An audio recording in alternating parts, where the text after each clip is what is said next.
E aí, gente, tudo bem com vocês? Meu nome é Ivon, eu sou estudante aqui do curso de História, todo o quinto período do curso, e vim aqui contribuir com vocês com mais essa videoaula aqui do Vídeo Humanizando, trazendo esse conteúdo aqui para vocês, né, para auxiliar na preparação para o Enem, preparação para vestibular. E o vídeo de hoje vai ser relacionado à Segunda Guerra Mundial. Esse conflito aí que vai ser considerado por muitos um dos mais devastadores da humanidade, um dos piores conflitos, né, que a gente já presenciou.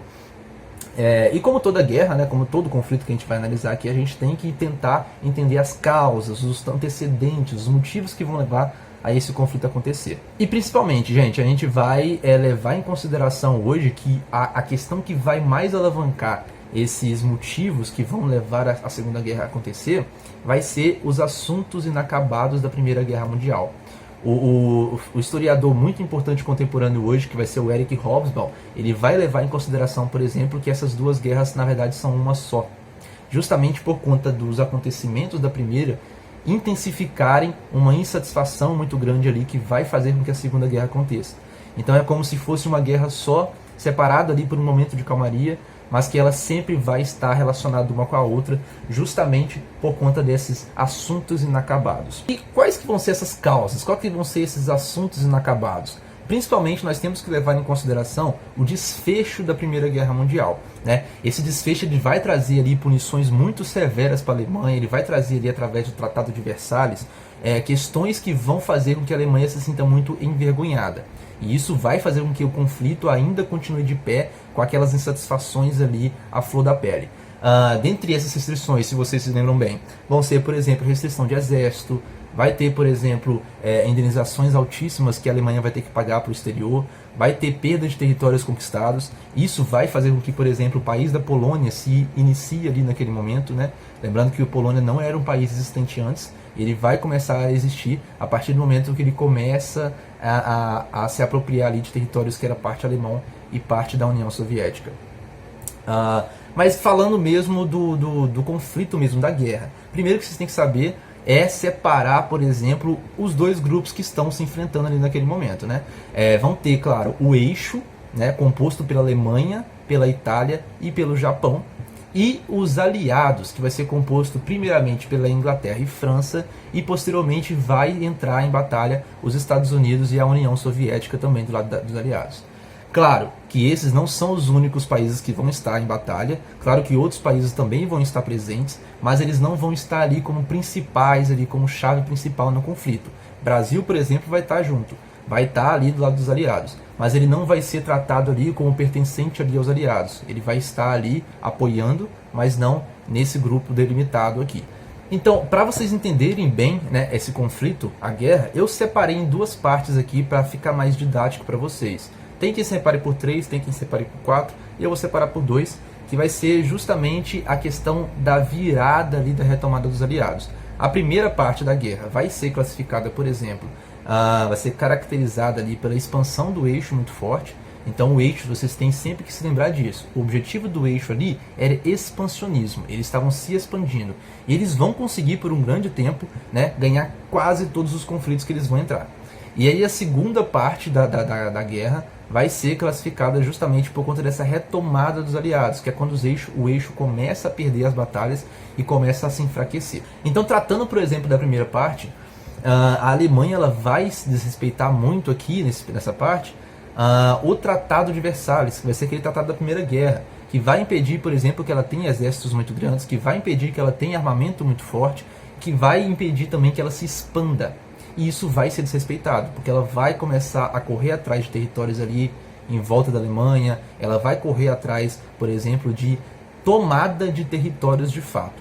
E lembrando que a Inglaterra e a França vai estar sempre de olho ali, mas ela está sempre deixando, está sempre permitindo. E isso é uma coisa que eu puxo a atenção para vocês. Por que eles estão permitindo?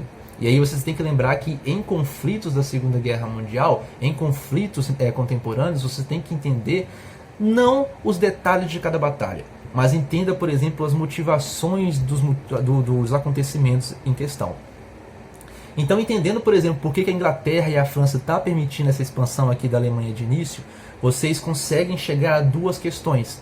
Primeiro, uma política de apaziguamento. Vocês têm que lembrar que depois da Primeira Guerra Mundial, uma guerra não é uma coisa boa de se acontecer mais. A Inglaterra e a França saiu do conflito de uma maneira muito quebrada. Então eles não querem mais entrar em conflitos armados dessas magnitudes. Então elas vão adotar ali naquele período uma política ali de concessões, uma política ali de apaziguamento para que não tenha a possibilidade de se entrar em conflitos desnecessários. E ela vai tentar fazer isso, os dois países vão tentar fazer isso até o momento que não dá. Mas um segundo motivo para essa política de liberação, de concessão, vai ser a ameaça soviética crescendo também. Nós temos que lembrar aqui que nesse momento já tem aquele sentimento de liberais contra socialismo. Então você já tem aqui aquele sentimento que vai fazer com que aconteça a Guerra Fria lá na frente. Então, deixando a Alemanha crescer, deixando a Alemanha se expandir, ela acaba se tornando uma ameaça para a União Soviética. E isso é bom, em certa parte, para o pensamento inglês e para o pensamento francês. Dentre esses territórios que a Alemanha vai tentar anexar vai ser a Polônia, e a Polônia vai ser o motivo principal ali, né, que vai ser o estopim da guerra. Quando eles entram na Polônia, a Inglaterra e a França, elas não vão querer mais conversa e elas vão declarar guerra em 3 de setembro de 1939. Você percebe que até aqui a gente está falando dos antecedentes da guerra e agora, de fato, a guerra está declarada. E claro, né, a Alemanha não vai ser a única nesse conflito, a Alemanha não vai ser a única nessa expansão. Como eu tinha dito antes, o eixo é caracterizado por expansionismo. Então a Itália vai estar muito presente ali, capturando a Grécia, ela vai estar presente ali em conflito direto com o Egito, ali com o norte da África. O Japão ele vai estar em expansionismo ali, capturando a China, capturando ali as ilhas do Pacífico, que vai fazer com que futuramente ela consiga entrar em contato com Pearl Harbor nos Estados Unidos. E tudo isso vai ser um momento ali de força muito grande do eixo. O eixo ele vai se expandir, ele vai conseguir pegar territórios, a Alemanha ela vai conseguir crescer muito, e isso vai fazer com que por um momento ali da guerra nós pensamos realmente que o eixo iria ganhar. Até o momento ali, por volta de 1941, 42, que vai começar a desandar muito, a partir do momento que a guerra começa a se alongar muito, e a Alemanha, por exemplo, precisa de petróleo, ela precisa de combustível, então ela vai começar a pensar em invadir a União Soviética. O que vai fazer com que isso vire o jogo totalmente, porque ela não vai se dar muito bem. A gente não pode esquecer, por exemplo, aqui, que desde a invasão da Polônia ali da Alemanha, vai existir aqui um pacto nazi-soviético que vai definir que essas duas nações, a União Soviética e a Alemanha, não se enfrentem em combate direto. Só que com a invasão da Alemanha, né, por conta justamente dessa busca por petróleo, dessa busca por combustível, esse pacto vai ser quebrado muito fortemente. O que vai fazer com que Stalin fique enfurecido, né, e não vai medir forças, por exemplo, nessa frente oriental. Junto a isso, os Estados Unidos também vai sofrer derrota, né, que vai ser justamente a invasão a Pearl Harbor. E essa invasão a Pearl Harbor, juntamente com a União Soviética sendo invadida pela Alemanha, vai fazer com que esses dois países, Estados Unidos e União Soviética, se aliem aos aliados e comece agora a uma nova frente de batalha com mais força, que vai ser crucial, na verdade, para a vitória ali dos aliados no final da guerra. Um destaque aqui que eu posso colocar para vocês, na verdade dois, vão ser justamente os conflitos dessas invasões, que vai ser, por exemplo, a Batalha de Stalingrado, que vai ser a batalha mais devastadora da Segunda Guerra Mundial, né, que vai ser ali naquela invasão da Alemanha dentro do território da União Soviética. Essa batalha vai ser caracterizada como a principal derrota do eixo, que vai fazer com que o eixo comece a perder constantemente. Então, por exemplo, a União Soviética sofre a invasão. Nessa invasão ela consegue reverter a situação e começa a empurrar novamente o exército alemão para dentro de Berlim. Então você tem agora uma frente oriental que está conseguindo ganhar do eixo. Ao mesmo tempo, o segundo destaque que eu trago vai ser o dia D, que vai ser, por exemplo, na retomada do território francês pelos aliados. Então na frente ocidental vai começar a ter uma intensificação muito grande de batalha, na entrada ali no território francês, que até então está capturado pelo exército nazista, e através dali começam também a empurrar o exército alemão de volta para Berlim. Sobre o dia D, eu deixo para vocês aqui o resgate do soldado Ryan, que vai trazer, por exemplo, um cenário muito semelhante com essa entrada ali no território francês. E, somado a isso, claro, Círculo de Fogo vai ser a frente oriental ali, dentro de Stalingrado, pelo exército russo que vai estar enfrentando os alemães. E com essa retomada aí dos aliados, né, você vai ter ali finalmente ali a União Soviética conseguindo chegar a Berlim pela frente oriental, e ela vai fazer com que a Alemanha se renda. Juntamente com isso, o Mussolini na Itália ele vai ser capturado e fuzilado também, então a Itália também vai cair. E o Japão vai ser o único de pé ali vivo do lado do eixo. O que vai também trazer um capítulo a ser lembrado, que vai ser sobre o bombardeamento dos Estados Unidos, né, no território japonês, das bombas atômicas em Hiroshima e Nagasaki. Esse capítulo vai ser muito complicado e a gente vai ter que entender também, lembra o que eu falei, entenda os motivos. E as motivações que se levam isso são duas. Para finalizar mesmo a guerra, né, para fazer com que o Japão se renda de vez, o que é muito pouco levado em consideração, tendo em vista que a guerra já estava ganha.